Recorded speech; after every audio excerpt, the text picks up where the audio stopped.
Hi friends, welcome to the Bible Project Daily Podcast. And the project is to work through the whole Bible together, chapter by chapter, verse by verse. And we're in episode 170 of season 2, which is looking through the book, working together through the book of Genesis.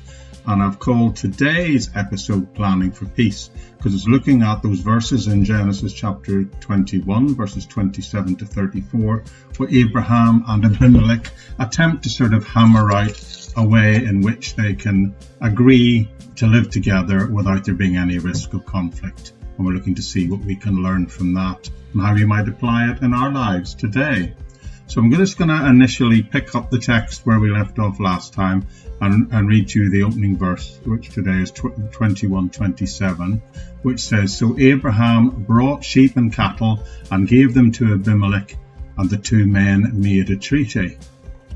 Now we were told in this verse and the previous that followed that they are together making an agreement, a covenant to live in peace, to live with integrity with each other, to be honest with one another. We're going to make a covenant. We're going to live together in a peaceable way within the same part of the land.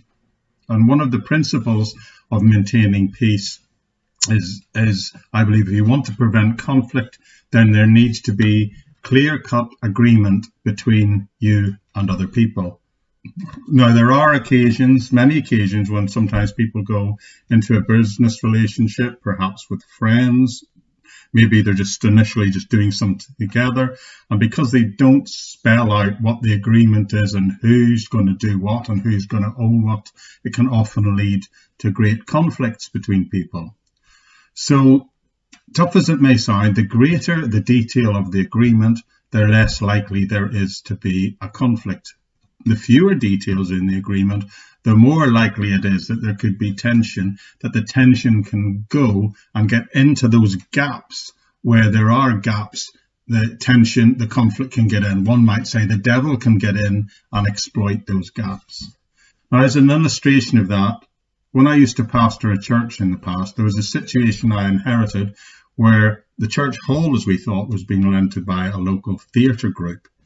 As the church grew, we decided to initiate midweek meetings in the church, and we went back into the church to use what was called the small hall, the extension room at the side of the main building, perfectly separate to the hall itself, to find that this local youth theatre group had spread and were using the whole building, unbeknown to us.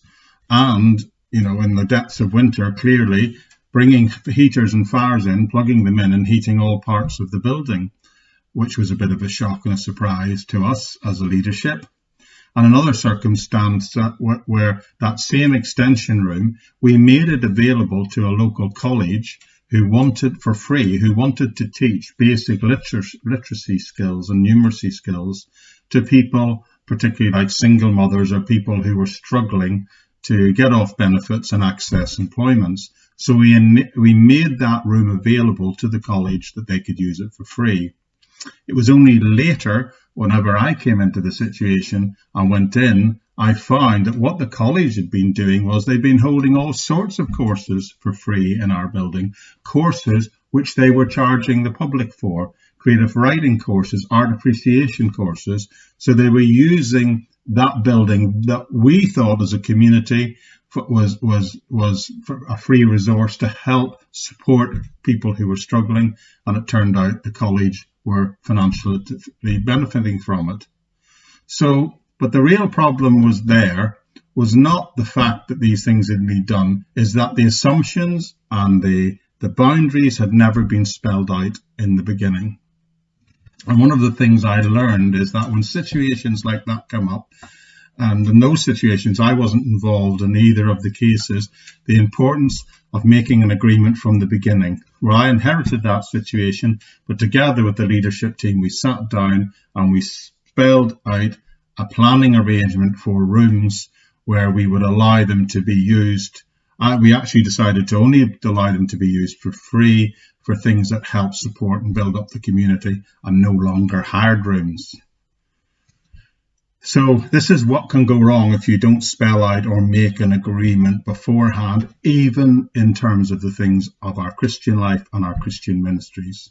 I learned back then that sometimes we need to make an arrangement. We need to make a covenant, a contract, if you wish, that spells things out. So if we go back to the text and pick up in verse 28, it then tells us this.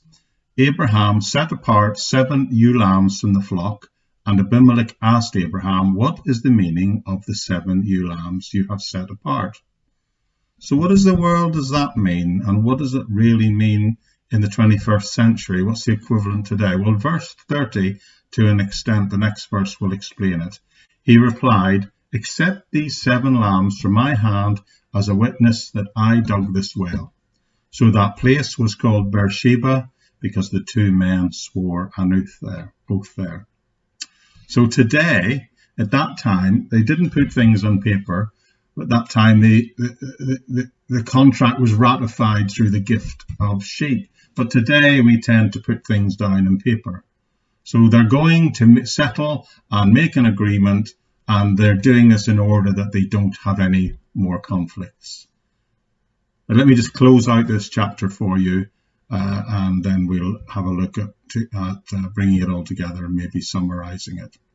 So picking up in verse 32 to the end of the chapter, it says, after the treaty had been made at Beersheba, Abimelech and Phicol, the commander of his forces, returned to the land of the Philistines. Abraham planted a tamarisk tree in Beersheba, and there he called upon the name of the Lord, the eternal God. And Abraham stayed in the land of the Philistines for a long time. Now, this tree, this tamarisk, by the way, is a symbolic tree. It's symbolic of the fact that the Lord, the everlasting God, is going to give the land as an everlasting property to Abraham and his family generations that follows on. Because in that day, a tamarisk tree was seen as an everlasting thing. The fact that it was what we would today call an evergreen in the mind of the people there suggested that it was everlasting. And by the end of this chapter, we see that Abraham has taken up his residence in this part of the land. And the first things he does, he marks that, and he does it by planting an evergreen tree as a symbol of the fact that God has given him this part of the land. Now, this is the time he finally gets to the point of legally owning the land. He now is seen to have the legal rights to it. God promised it to him and in a sense gave it to him way back in chapter 12, and he's been sojourning there with the people as a visitor for a time, but this is the first time he actually gets a portion of the land promised legally, so to speak. Promised first, then ratified by God, and now finally ratified in the civilian, the sort of legal process way of that time. And in verse 34, remember, said, and Abraham stayed in the land of the Philistines many days. Now, what I want you to notice is the author here is taking pains to point out that this was the land of the Philistines. In fact, if you look, he mentions it twice. In the close of this passage, he mentions it in verse 32, and then again in verse 34. In other words, what I believe this is telling us is he plants a tree that's an evergreen tree, and it's symbolically saying that this land is ours, and that tree is planted as a symbolic act to be assigned to the local Philistine tribal leaders that this land now belonged to him. But it also tells us that what he did there was he called upon the name of the Lord. Now that sounds a bit like a prayer in our language when you hear he called upon the name of the Lord. But many Bible experts and teachers say that although that's true, it includes more than prayer. It includes a proclamation. So he's not only just calling upon the name of the Lord, he's calling out the name of the Lord in whose name he is claiming the land. But the real point here is for the first time, Abraham is seen to have a legal right to own a portion of the land, a place where there is a well, and that he can live there permanently.